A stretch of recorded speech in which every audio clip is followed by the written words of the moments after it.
Hello, students. How are you? I hope that you all are fine. So, now we are going to start the second chapter of history. First is the voyages of discovery.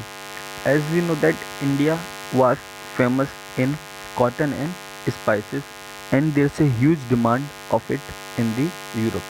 But this trade route was dominated by Arabs. So Europeans has thought of finding another way to reach India through ocean. So what they have done, Vasco da Gama has gone for a voyage. As you all know that Vasco da Gama has discovered India.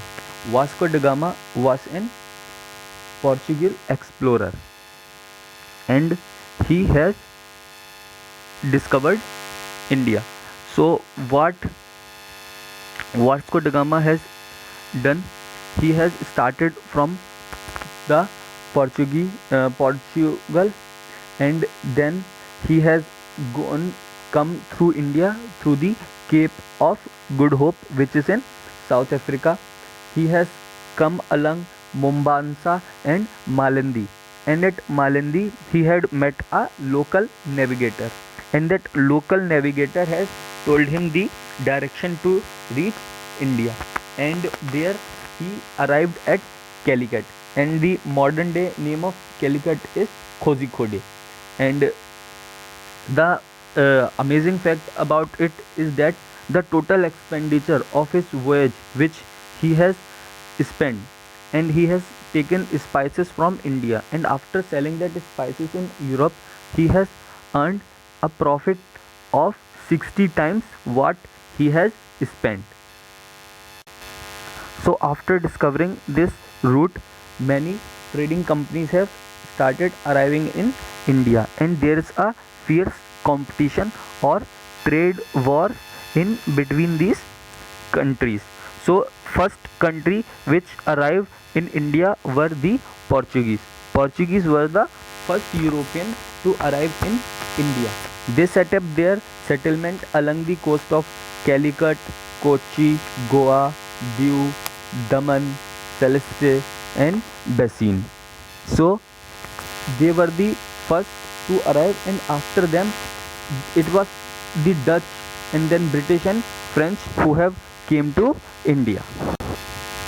Now the Dutch East India Company was formed in 1602, and they established their factories in Masulipatam, Surat, and Kochi, and they exported indigo, cotton, silk, and saltpeter and opium from India.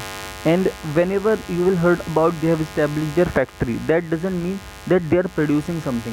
Factory is kind of a warehouse, is kind of a godown where they put their all articles. And then after the Dutch, the British East India Company has established in India. A group of businessmen from England have come in 1600, and they have taken a permission or a royal charter from Queen Elizabeth I. She was the ruler of England, and they have taken the rights to trade with India. And in 1608, Captain William Hawkins has taken permission from the Mughal Emperor Jahangir, so that they can establish their factories at Surat, Cambay, and Goga. And soon Surat becomes the headquarter of the company's trade in India. And then they have started to making their posts in Madras, Bombay, Calcutta, and they have started fortifying the places. And first the fort was built by William, and that is known as William Fort around their factory in Calcutta. The last one to came to India were the French, and they have set up their trading centers at Surat, Masulipatam, Mahe, and Chandranagore, and they have founded Pondicherry, which become their capital. And as we can see that all European trading company were interested in buying things, and they all want the finest quality of cotton, silk, pepper, cloves, cardamom and cinnamon, which was in hugely demand in the European market. So they have started a rivalry, they have started a fierce battle between these companies, and these were known as the trade wars. Then these traders started to establish this themselves. They have started the conquest of India, and in this conquest they have started conquering the territories, and they have started there to expand their trade and using Indian rulers as their puppet rulers. So in these conquests they have started the wars, and the first is the Anglo-French rivalry. In between this Anglo-French rivalry was between the Britain and the France, and it led a series of wars known as the Carnatic Wars. The English and French have fought 3 battles in the Carnatic Wars, and the rulers of Hyderabad, Carnatic and Mysore were in constant conflict with each other. So they have taken their advantages of their rivalry, and they have started conquering more and more places. So the after the result of the Carnatic Wars was that the French have got only Pondicherry and Chandranagore, and the remaining majority of places were conquered by the British. And after this, the Britishers have started the conquest of Bengal. So Siraj-ud-Dawla was the Nawab of Bengal, and he refused to grant companies the concession which they were enjoying earlier. So what the company have done, they have attacked the Nawab, and it ultimately led to the famous Battle of Plassey. So what had happened in the Battle of Plassey, Siraj-ud-Dawla succeeded Alverdi Khan as Nawab. It was the result that Alverdi Khan became the Nawab, and he was also very powerful, and he also refused to grant trade and concession to Britishers. So what the Britishers have done, and they have helped Siraj-ud-Dawla's rival the Nawabs to, and promised that he will become the Nawab. So Mir Jafar did not fight from Siraj-ud-Dawla's side, and he helped the Britishers. And Siraj-ud-Dawla, when attacked their fort and captured it, the news just gone, and Robert Clive have sent the armies, and they have won the war, and Siraj-ud-Dawla was sentenced to death. And after this, Mir Jafar become the new puppet Nawab. And why he is known as puppet Nawab? Because he was totally controlled by the Britishers. And after this led to Battle of Buxar. So what is the main reason for happening of Battle of Buxar? Because Mir Jafar was succeeded by his son-in-law Mir Qasim, and when he was put on the throne, he has begun differences with British. He has started to think that he could not be a puppet ruler.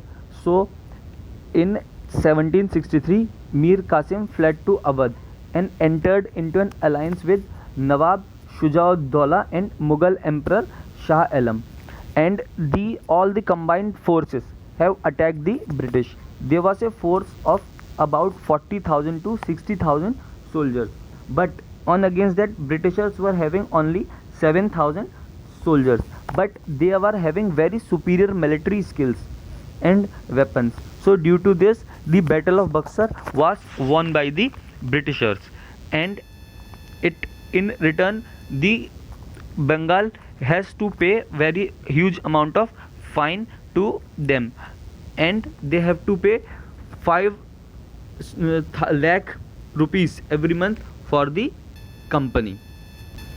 So after the defeat in the Battle of Buxar, there was a treaty signed between the Britishers and the Mughal Emperor Shah Alam II, Shujauddaulah and Nawab of the Awadh. So this treaty is known as the Treaty of Allahabad. According to it, the British become the virtual ruler of Bengal, Bihar and Orissa.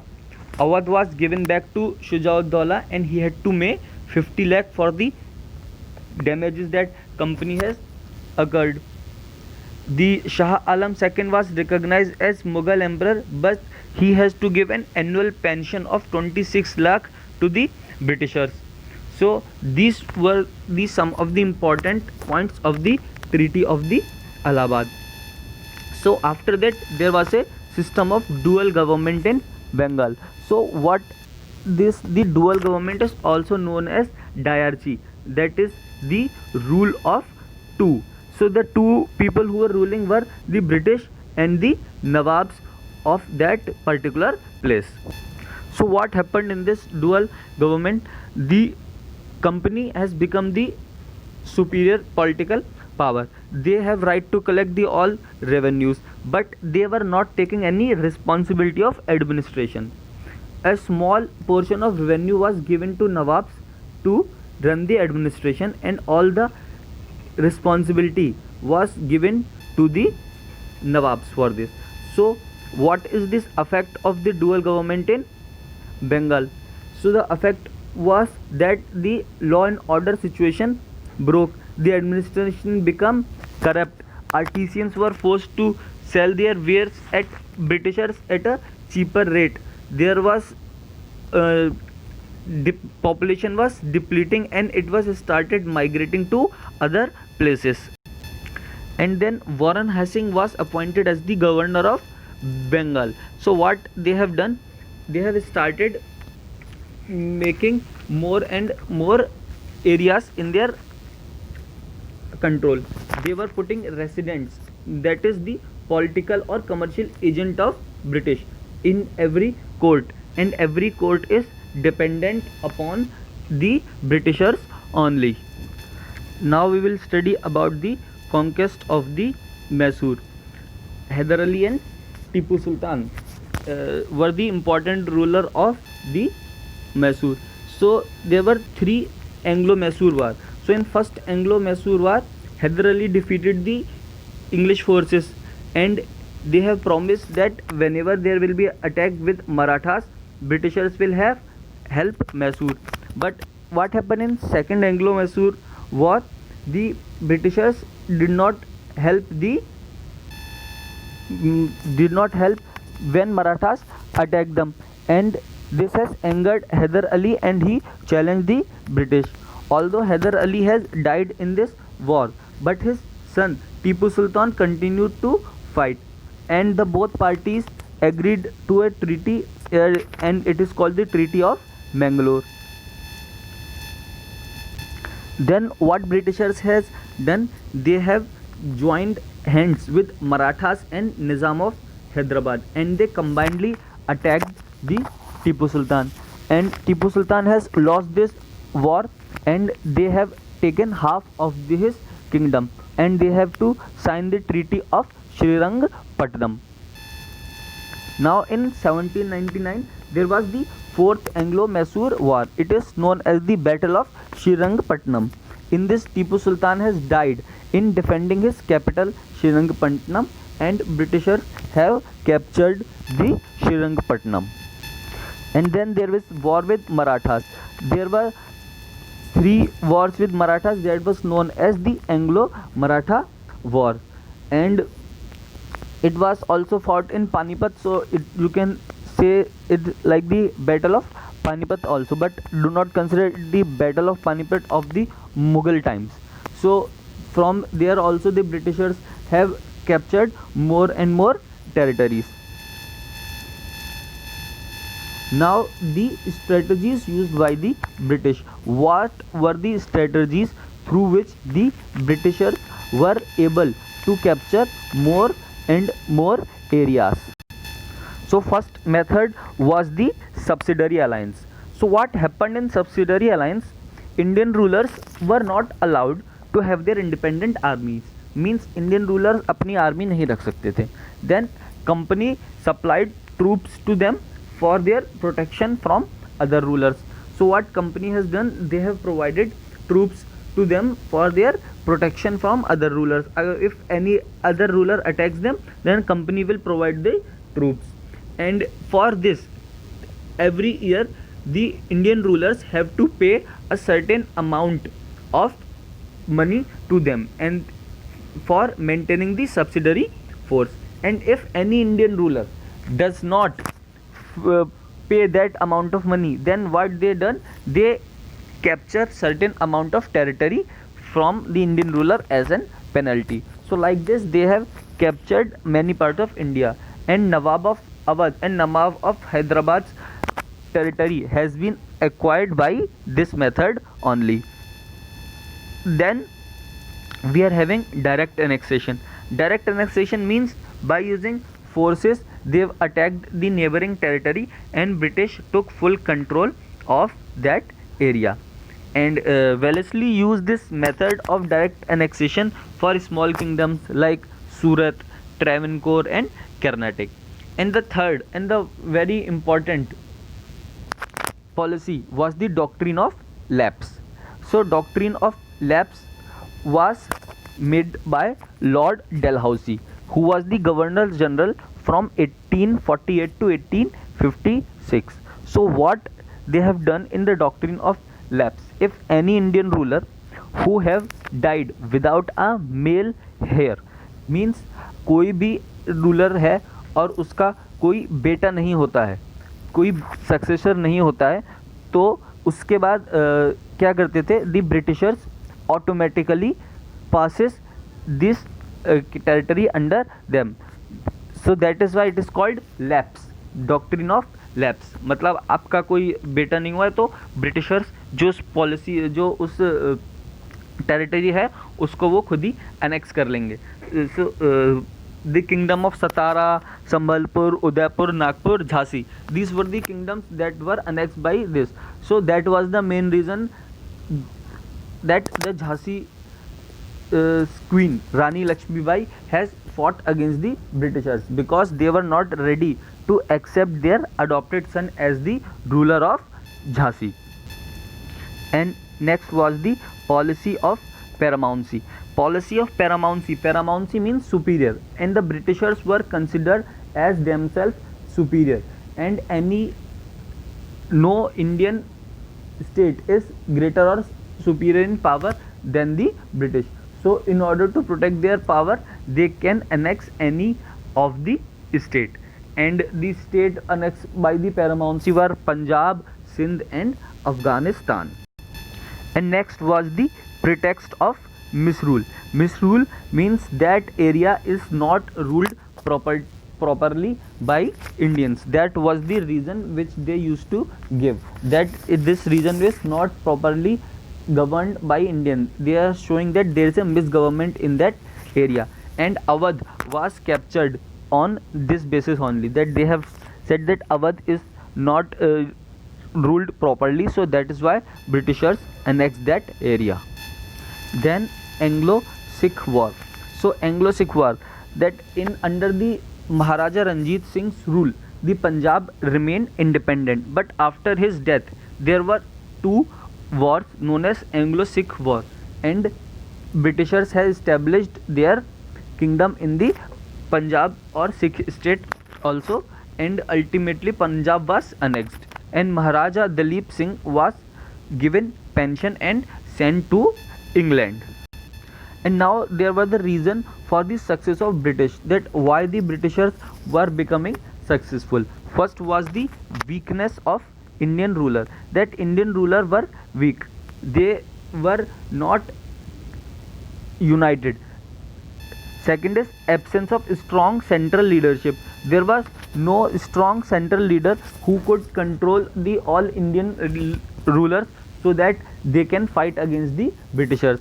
Third and the most important one is lack of unity. The all Indian leaders were not united. if there was an attack on a region of Bengal, then the rulers of Awadh or other states said that we do not need to worry about it, it's the matter of Bengal. If there was a unity, then they were not be able to succeed this much. And the last and the most important was superior army and navy of the British. The British army was better trained and they were better equipped and disciplined than Indian soldiers. So that is why they were able to that is the main reason for their success in the India. So that is all in this chapter. If you are having any doubt, then you can free to ask me. Thank you and thank you very much.